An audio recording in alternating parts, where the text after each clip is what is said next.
दूसरी बात, हरियाणा से एक सुभाष फौजी नाम के हमारे भाई हैं, सुभाष फौजी बालसमंद के नाम से भी उनको जाना जाता है। काफ़ी कुछ टीका टिप्पणियां वो एक सभ्य भाषा में अपने कुछ सवाल जाहिर कर रहे हैं सतलोक आश्रम कमेटी के आगे, क्योंकि बाबा रामपाल से उनको कोई शिकायत नहीं है। ठीक है, आम समाज का आदमी है, थोड़ी बहुत गलतफहमी हो जाया करती है, लेकिन वो एक सभ्य तरीके से अपने सवाल रख रहा है। लेकिन उसके सभ्य तरीके से रखे जाने वाले सवालों का जवाब देने में भी ये सतलोक आश्रम कमेटी वाले सक्षम नहीं है।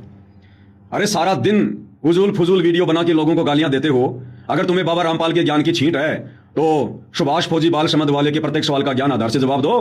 क्यों नहीं जवाब दे रहे? क्योंकि तुम्हें ज्ञानवान से कोई लेना देना नहीं है, तुमने केवल अपनी भड़ास निकालनी है। तो भाई सुभाष फौजी, आज तेरे खिलाफ भी ये लोग वीडियो बनाएंगे शाम को। आपने जिस अपने वीडियो में एक विकास सिंहपुरिया का, विकास दास का नाम लिया था, जो बरवाला कांड में दोषी था और 7-8 साल जेल काट के आया है, सतलोक आश्रम धनाना में सेवादार बनकर बैठा रहता है। काफी लोग उसके बारे में नहीं जानते होंगे, उसके दर्शन करवा देता हूं हल्के से। कौन है ये विकास दास, विकास सिंहपुरिया? रोहतक के पास में कोई सिंहपुरिया गांव है, वहां का रहने वाला है ये।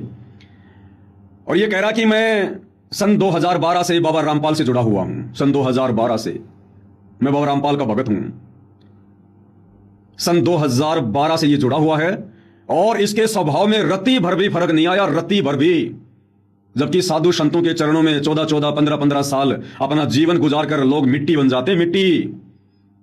अब जैसे ही रोहित गोदारा गैंग के किसी व्यक्ति ने बाबा रामपाल के खिलाफ एक ऑडियो वायरल की थी कि बाबा रामपाल जी आप सुधर जाओ, क्योंकि भाई और बहनों सबकी मानसिकता इन सतलोक आश्रम कमेटी वालों ने गाड़ी निकाल निकाल के इन आश्रमों में बैठकर लोगों के दिलो दिमाग में यह भर दिया कि ये सारा कांड बाबा रामपाल करवा रहा है, ये सारा काम बाबा रामपाल करवा रहा है। जबकि अंदर की बात यह है कि बाबा रामपाल को इन बातों से कोई लेना देना नहीं है, ना बाबा रामपाल को ये लोग इन बातों की कोई जानकारी देते हैं। जिस प्रकार बरवाला कांड में बाबा रामपाल तक कोई जानकारी नहीं जा रही थी, सारा का सारा कांड बाबा रामपाल के भाई ने, उनके बेटों ने, उनके दामाद ने और इन बड़े बड़े सेवादारों ने करवाया। और संगत को भ्रमित कर दिया गया कि बाबा रामपाल का आदेश है पुलिस वालों को आश्रम के अंदर नहीं आने देना है, बाबा रामपाल का आदेश है मैं कोर्ट में नहीं जाऊंगा, बाबा रामपाल का आदेश है पुलिस अंदर आने का अगर प्रयास करे तो उनको मारो पीटो, बाबा रामपाल का आदेश है भक्तों को काले कपड़े पहना दो, हाथों में पत्थर दे दो, डंडे दे दो, हथियार दे दो।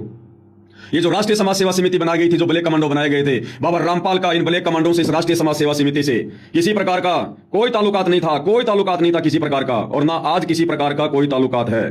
बाबा रामपाल ने तो बिल्कुल क्लियर कर रखा है। बरवाला कांड के बाद जब पुलिस ने बाबा रामपाल जी से पूछा तो बाबा रामपाल ने बिल्कुल साफ साफ इनकार कर दिया। जब मीडिया वालों ने पूछा कि बाबा आश्रम के बाहर इतने गुंडे खड़े हैं काले कपड़े वाले, बाबा रामपाल ने साफ साफ कह दिया था ये संत है भाई, झूठ इनके आसपास भी नहीं है। अभी आप हरियाणा वाले गलतफहमी के शिकार हो, बाबा रामपाल के परिवार के कुकृत्यों को देखकर बाबा रामपाल में दोष देख रहे हो, ये सबसे बड़ी गलती आप लोगों की। बाबा रामपाल ने साफ साफ कह दिया था कि वो काले कपड़े वाले गुंडे मेरे नहीं है, वो राष्ट्रीय समाज सेवा समिति के हैं। सन 2010 में बाबा रामपाल के परिवार ने बाबा रामपाल को जेल भिजवाने के लिए बरवाला